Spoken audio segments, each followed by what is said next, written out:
Dapat abot kaya, di ba? Abot kaya kasi ang presyo. kasama doon sa pangunahin yung affordable. Yes po. O isip-isipin mo.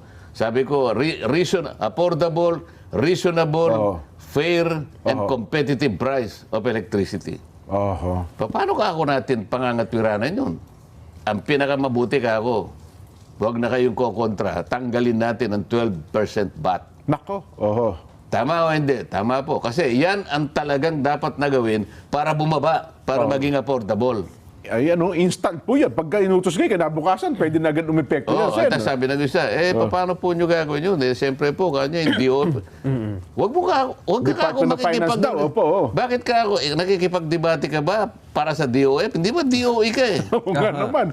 Hayaan mo ang DOF makipagdebate, hindi ikaw. Oo nga naman. Parang yung sinasaklaw mo yung trabaho Kayo ng lang ang DOF. tinatanong ko, hindi ba tama? Para maging affordable, Oho. tanggalin natin ang 12% VAT. Nako,